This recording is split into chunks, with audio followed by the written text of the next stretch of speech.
চুপ করে দাঁড়াছস কে? বল কে তুই? ও আমার ছোট ভাই লাগে। আরে রশিদ, তুমি এখানে? হ্যাঁ আমি এখানে, আর আমার ছোট ভাই ফোন দিছে, ও জন্য কি আমাকে এখানে দেখাবে। ভালো হলো আমাকে এখানে এসে সবকিছু নিজের চোখে দেখলাম। ও আচ্ছা, তার মানে ও তোমার ছোট ভাই। সরি ভাই, আমি তোর সাথে অন্যায় করে ফেলছি, প্লিজ তুমি কিছু মনে করো না। সরি বলার কোনো দরকার নাই, আর আপনার উপরে আমি কোনো রাগও করি নাই। আর আপনি যেটা করতেছেন এটা আপনার একান্ত পার্সোনাল ব্যাপার। আর আমি আমার ভাইকে এইখানে এই জন্য আসতে বলছি, উনি যার সাথে রিলেশন করে এই মেয়েটা ভালো নাকি খারাপ এটা দেখার জন্য। বুঝতে পারছেন মিস মনি? দেখছো ভাইয়া, তুমি তো আমার কথা ফোনে বিশ্বাস করলা না, এখন তো নিজের চোখেই দেখলা তোমার ভালোবাসার মানুষ অন্য ছেলের হাত ধরে দাঁড়িয়ে আছে। এবার তুমি বলো এই মেয়েটা ভালো নাকি খারাপ? অন্য ছেলের সাথে রিলেশন করে আর তোমাকে তো একটু ভালোবাসে না। মনি তুমি চুপ করে এখানে দাঁড়িয়ে আছো কেন? আর এই ছেলেটা কে? আর আমার ভাই তোমার নামে এসব কি বলতেছে?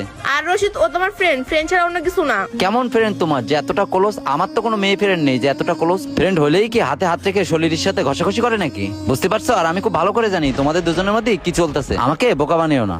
রশিদ, তুমি আমাকে মাফ করে দাও, আমার ভুল হয়ে গেছে। আর তুমি যদি চাও তাহলে আমি নয়নের সাথে আর সম্পর্ক রাখবো না, ওর সাথে আমি এখনই ব্রেকআপ করে ফেলবো, কারণ আমি মন থেকে তোমাকে অনেক ভালোবাসি।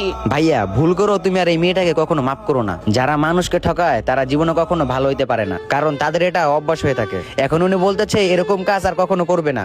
গিরগিরির মোড়ও ঠিকই দেখবা রং ওনার পাল্টে যাবে, তখন তোমাকে হাতে হারিকেন নিয়ে রাস্তায় ঘুরতে হবে আর ওনাকে খুঁজতে হবে। আমি তো ভাবছিলাম আমার ভাই যে মেয়েটার সাথে রিলেশন করতেছিল উনি একটা ভালো মেয়ে এবং ভদ্র মেয়ে, কিন্তু হাই হাই আমি আজকে যা দেখতে পারলাম। আর উনি যদি আমার ভাইয়ের জীবনে আসে তাহলে আমার ভাইয়ের পুরো জীবনটাই তেজপাতা বানিয়ে নেবে, আর আমার ভাই পাগল হয়ে রাস্তায় ঘুরবে। আর ভাইয়া তুমি যদি এই মেয়েটাকে কখনো বিয়ে করো তাহলে আমাদের তো আলাদা থাকতেই হবে এবং মা বাবাকেও আলাদা করে রাখবে, কারণ এইসব মেয়েরা টাকাকে ভালোবাসে, তোমাকে ভালোবাসবে না। কি বলছ ভাই? আমি ওই মেয়েটাকে বিয়ে করবো? তোরাই তো আমার আপন, এই মেয়েটা আমার কেউ না। জাস্ট আমি ওকে ভালোবাসতাম এটাই। মনি তুমি আমাকে কি বলছিলা? আমাকে ছেড়ে তুমি কখনো যাবা না, আর আজকে একটা ছেলের সাথে তুমি রিলেশন করে ফেললা, এটাই তোমার ভালোবাসা আমার প্রতি? আর আজকের পর থেকে তোমার চেহারাটা আমার সামনে কখনো দেখাবে না, আর তোমার সাথে আমার কখনো বিয়েও হবে না। আরে রশিদ, আমি তো বললামই আমার ভুল হয়ে গেছে, তুমি আমাকে লাস্টবার মতো একটা বার চান্স দাও, আর তোমাকে আমি কখনো ঠকাবো না, তোমাকে আমি কথা দিলাম। তুমি কোনো অপরাধ করোনি, তুমি অনেক বড় পাপ করছো। আর মন ভাঙা আর মসজিদ ভাঙা এক কথা, যে পাপটা তুমি করছো এটার কোনো মাপ হয় না। তো ভালো থেকো, চল ভাই আসলাম। রশিদ, বন্ধুরা এমন কোনো ভুল করবেন না আমার মতো। অন্যের বউকে আপনার গার্লফ্রেন্ড বাড়াবেন না, তাহলে সারা জীবন আফসোস করবেন। এই ভিডিওটা ভালো লাগে লাইক শেয়ার কমেন্টস করতে ভুলবেন না। ধন্যবাদ সবাইকে ভিডিও দেখার জন্য। নতুন কেউ থাকলে আমাদের ফলো করবেন।